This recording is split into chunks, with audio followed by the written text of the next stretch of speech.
शिक्षकों को transfer posting policy का बेसब्री से इंतजार है। 4 सदस्यीय कमेटी शिक्षा विभाग की इस पर मंथन कर रही है। पॉलिसी क्या होगा ये अभी तो सामने नहीं आया है, लेकिन कई तरह के कयास जरूर लग रहे हैं। इस बीच शिक्षक संघ ने बड़ी मांग रख दी है शिक्षा विभाग के सामने। नमस्कार, दर्श न्यूज में आपका स्वागत है। मैं हूं अनुराग। शिक्षकों की ट्रांसफर पोस्टिंग की पॉलिसी क्या होगी, कैसे बनेगी, कैसे शिक्षकों को स्कूल मिलेगा, इस पर खूब मंथन चल रहा है। और मंथन शिक्षा विभाग कर रहा है। 4 सदस्यीय कमेटी जिसके अध्यक्ष शिक्षा विभाग के सचिव बैजनाथ यादव हैं, वो कमेटी जो है मंथन कर रही है कि क्या कुछ पॉलिसी होगी जिसमें सभी शिक्षकों को बेहतर तरीके से लाभ मिल सके और सभी शिक्षक आराम से पढ़ा सके स्कूलों में, मानसिक तौर पर उन पर दबाव ना हो। क्योंकि जिस तरह से ट्रांसफ़र की गई, जो पोस्टिंग की गई थी पिछली दफ़ा शिक्षकों की, अगर बीपीएससी टीआरई 2 या टीआरई 1 और टीआरई 2 की बात कर ले, और या फिर जो सक्षमता के तहत अभी जो पोस्टिंग होने जा रही है, वैसी स्थिति में ये चर्चा है कि शिक्षकों को ऐसे जगह पोस्टिंग किया जाए कि शिक्षक बेखौफ होकर आराम से पढ़ा सके, आने जाने का बहुत ज़्यादा टेंशन ना हो। खासकर महिला शिक्षक जो अभी वर्तमान में जिन्हें काफ़ी परेशानियों का सामना करना पड़ रहा है, खासकर बीपीएससी टीआरई 1 और टीआरई 2 के तहत जो बहाल शिक्षक हैं, उन्हें ऐसे ऐसे जगहों पर पदस्थापित किया गया है जिससे परेशानी उनकी काफ़ी ज़्यादा बढ़ी हुई है। काफ़ी घर से दूर दराज इलाकों में उनकी पोस्टिंग की गई है। तो ऐसी स्थिति में अब जो ये पॉलिसी आएगी, माना जा रहा है कि ये बड़ा राहत पैकेज होगा शिक्षकों के लिए, तमाम शिक्षकों के लिए, चाहे वह नियोजित शिक्षक हों या फिर नियोजित शिक्षक जो विशिष्ट शिक्षक बनने जा रहे हैं, सक्षमता पास कर गए हैं और अब उनकी पोस्टिंग होनी है। उसके अलावा जो पुराने शिक्षक हैं वो हों, जो तमाम ग्रेड के शिक्षक हैं जो अभी वर्तमान में कार्यरत हैं स्कूलों में, सभी को इसका लाभ मिलेगा, ये तो तय माना जा रहा है। इस बीच तरह तरह के कयास लग रहे हैं कि कैसे पोस्टिंग होगी, तरह तरह के सुझाव दिए जा रहे हैं। और इस बीच शिक्षक संघ जो है, विद्यालय अध्यापक संघ है, जो अमित विक्रम जो शिक्षक नेता हैं, जो काफ़ी एक्टिव रहते हैं शिक्षकों के मसले पर, लगातार उनकी आवाज़ उठाते रहते हैं, बुलंद करते रहते हैं। तो अमित विक्रम ने कई सारे सुझाव दिए हैं शिक्षा विभाग को कि किस तरह से जो पॉलिसी बनाई जा रही है उसमें क्या प्रोविजंस किए जाने चाहिए, क्या कुछ होना चाहिए। उस संबंध में उन्होंने एक लेटर लिखा है। ट्रांसफ़र पोस्टिंग की पॉलिसी के लिए जो कवायद चल रही है और माना यह जा रहा है कि 15 अगस्त के पहले ये जो विभाग की जो कमेटी है, शिक्षा विभाग की कमेटी, वो अपनी रिपोर्ट शिक्षा विभाग के अपर मुख्य सचिव डॉक्टर एस सिद्धार्थ को रिपोर्ट सौंप देगी और फिर शिक्षा मंत्री इस पर आखिरी मोहर लगाएंगे और उसके बाद कैबिनेट में ये पास होगा तो शिक्षकों को इसका लाभ मिलना शुरू होगा। हालांकि अभी इस पर तरह तरह के सवाल भी खड़े हो रहे हैं कि क्या कमेटी जो पूर्व की तरह ही ढाक के 3 पात साबित होगा, क्या कमेटी जो रिपोर्ट देगी उस पर कुछ न कुछ आपत्तियां दर्ज होंगी आगे कि किस तरह से कमेटी रिपोर्ट लेकर आएगी और क्या कुछ पॉलिसियां बनाई जाएंगी, उसमें शिक्षकों को कितनी राहत मिलेगी। तमाम तरह के सवाल खड़े हो रहे हैं। कई शिक्षक जो हैं, जानकार नेता हैं शिक्षकों के, वो बता रहे हैं कि पूर्व की ही पॉलिसी बनी हुई है जो नियमित शिक्षकों के को लेकर, उन शिक्षकों की ही वो पॉलिसी अगर लागू कर दे सरकार तो सब कुछ सही हो जाएगा। क्या ज़रूरत है ऐसे में कमेटी बनाने की और माथापच्ची करने की। तमाम तरह की बातें उठ रही हैं। इस बीच जो है विद्यालय अध्यापक संघ ने, यानी अमित विक्रम ने का जो संघ है, जो उसके अध्यक्ष हैं, उन्होंने कई तरह के सुझाव दिए हैं। तो ट्रांसफ़र पोस्टिंग पर आपको बताएं कि जिस तरह से उन्होंने ये बात रखी है और उन्होंने कहा है कि जिस तरह से जो बातें आ रही हैं निकल कर कि महिला शिक्षकों को लाभ मिलेगा, महिला शिक्षकों के अलावा दिव्यांग जो शिक्षक होंगे उन्हें लाभ मिलेगा और पति पत्नी जो शिक्षक होंगे उन्हें लाभ मिलेगा। ये बातें तो बार बार चर्चा हो रही हैं। पुरुष शिक्षकों की अनदेखी कर दी जा रही है अगर यूँ कहें तो अमित विक्रम ने ये बात रखी है कि पुरुष शिक्षकों को भी लाभ मिलना चाहिए और इसका बेहतर तरीके से लाभ मिलना चाहिए, क्योंकि वो भी घर से सैकड़ों किलोमीटर दूर पढ़ा रहे हैं।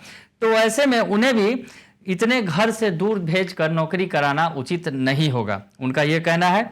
इससे बाल बच्चों और माता पिता की जो है देखभाल सही तरीके से नहीं हो पाएगी, उनका ये कहना है।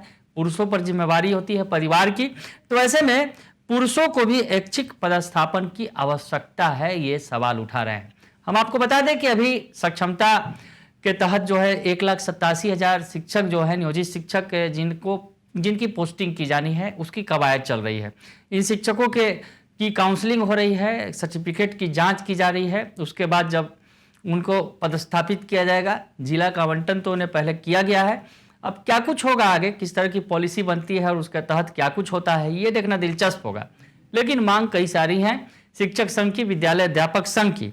हम आपको बताएं जो उन्होंने लेटर लिखा है और लेटर में जो कुछ बताया है, उन्होंने बातें जो कही हैं, प्रेस विज्ञप्ति एक जारी किया है जिसके तहत जो उन्होंने मांग की है कि सभी कोटि के शिक्षकों को ऐच्छिक पोस्टिंग का लाभ मिले, पुरुषों की अनदेखी न हो, सभी प्रारंभिक विद्यालयों में कम से कम 50% शिक्षिकाओं की पोस्टिंग हो, ये कहा गया है। तो क्या कुछ उन्होंने डिटेल में जो सुझाव दिए गए हैं, इसमें जो कहा गया है उसमें लिखा है उन्होंने, सभी प्राथमिक विद्यालयों में प्रधान शिक्षक के अलावा कम से कम 5 शिक्षक होने चाहिए। इससे सभी वर्गों का कक्षा का संचालन अलग अलग हो सकेगा। 5 से कम शिक्षक रहने पर या 2 से अधिक वर्गों का संचालन एक साथ एक ही शिक्षक को करना पड़ता है। इसका सीधा असर बच्चों के लर्निंग आउटकम पर पड़ता है। सभी प्राथमिक विद्यालयों में 5 वर्ग कक्ष की व्यवस्था भी की जाए। तो अमित विक्रम बड़ी बात कह रहे हैं कि जो प्राथमिक विद्यालयों में कम से कम 5 शिक्षकों की नियुक्ति होनी चाहिए। अभी वर्तमान परिप्रेक्ष्य में अगर देखें तो प्राथमिक विद्यालयों में 1 से 2 शिक्षक नियुक्त हैं, जिसमें एक शिक्षक प्रभारी के तौर पर है और दूसरे शिक्षक सहायक शिक्षक के तौर पर नियुक्त हैं। ज़्यादातर विद्यालयों की यह तस्वीर है प्राथमिक विद्यालयों की। और ऐसी स्थिति में उनका कहना है कि यहाँ पर 5 शिक्षकों की नियुक्ति की जानी चाहिए। उस आधार पर जो है रोस्टर क्लियरेंस किया जाना चाहिए, शिक्षकों की जो वहाँ पर कमी है उसको पूरा किया जाना चाहिए। आगे उन्होंने लिखा है, सभी मध्य एवं उत्क्रमित माध्यमिक विद्यालयों में भी कक्षा 1 से 5 के कम से कम 5 शिक्षक पदस्थापित करना सुनिश्चित किया जाए। ऊपर की कक्षाओं के लिए विषयवार पदस्थापन किया जाए। यहाँ भी वर्ग कक्ष की संख्या का ध्यान दिया जाए। मध्य में कम से कम 8 कमरे, माध्यमिक में कम से कम 10 और उच्च माध्यमिक में स्वीकृत संकाय के अनुरूप कम से कम 12, 14, 16 वर्ग कक्ष का निर्माण सुनिश्चित किया जाना चाहिए। यानी एक आदर्श विद्यालय की जो परिकल्पना है उसकी बात कर रहे हैं अमित विक्रम और कह रहे हैं कि आदर्श स्थिति ऐसी होगी, इस तरह से जो है वर्ग का संचालन होना चाहिए और इस आधार पर शिक्षकों की बहाली होनी चाहिए। यानी अगर मध्य में है तो कम से कम 8 कमरे होने चाहिए, माध्यमिक स्कूल है, माध्यमिक है तो 8 से 10 होने चाहिए, और अगर उच्च माध्यमिक है तो वहाँ पर 12, 14 और 16 वर्ग संकाय के मुताबिक, विषयों के मुताबिक शिक्षकों की नीति वहाँ पर जो पदस्थापन किया जाना चाहिए। विद्यालयों में तीसरा जो पॉइंट उन्होंने लिखा है, विद्यालयों में पदस्थापन नीति में यह ध्यान दिया जाए कि कक्षा 1 से 8 तक में महिलाओं को 50% लैंगिक आधार पर आरक्षण प्राप्त है। उन्होंने कहा है कि कक्षा 1 से 5 यानी जो प्राथमिक विद्यालय हैं उसमें 50% लैंगिक आधार पर महिलाओं को आरक्षण प्राप्त है। सभी विद्यालयों में कक्षा 1 से 8 तक में कम से कम 50% शिक्षिकाओं का पदस्थापन होना चाहिए। बड़ी बात कही है महिलाओं को लेकर कि जो 1 से 8 तक के जो क्लास हैं उसमें महिलाओं को जो 50%, 1 to 5 में महिलाओं को 50% लैंगिक आरक्षण दिया गया है। तो ऐसी स्थिति में इसमें कम से कम 50% महिलाओं का जो है पदस्थापन होना चाहिए। 1 to 8 की बात कर रहे हैं। उसमें आगे लिखते हैं, ऐसा ना हो कि शहरी क्षेत्रों में केवल शिक्षिकाओं की पोस्टिंग हो जाए और ग्रामीण क्षेत्रों के विद्यालयों में केवल पुरुषों की पोस्टिंग की जाए। सभी प्रारंभिक विद्यालयों में न्यूनतम 50% कार्यरत पल महिलाओं का होना चाहिए। इससे विद्यालय में पढ़ने वाली बच्चियों के साथ लैंगिक भेदभाव नहीं होगा और वो सुरक्षित महसूस करेंगी। तो अमित विक्रम ने भी सुझाव दिया है। शिक्षा विभाग की जो कमेटी माथापच्ची कर रही है, मंथन कर रही है, हालांकि काफ़ी मंथन लंबा चल रहा है। खास करके शिक्षकों के ट्रांसफ़र पोस्टिंग का जो मसला है, सबसे ज़्यादा शिक्षकों की निगाह उधर टिकी हुई है। हालांकि अनुकंपा के आधार पर बहाली और भी कई सारे मसले हैं कमेटी के पास, उन पर भी उन्हें फैसला लेना है। तो ऐसी स्थिति में ये जो शिक्षकों की ट्रांसफ़र पोस्टिंग का जो मसला है उस पर विद्यालय अध्यापक संघ के अध्यक्ष अमित विक्रम ने कई महत्वपूर्ण सुझाव कमेटी को दिए हैं। प्रेस विज्ञप्ति जारी कर उन्होंने ये बातें कही हैं कि इस आधार पर जो है ट्रांसफ़र पोस्टिंग की जो पॉलिसी बनाई जा रही है उसमें इन बातों का भी ध्यान रखा जाए। पुरुष जो शिक्षक हैं उनकी अनदेखी न की जाए।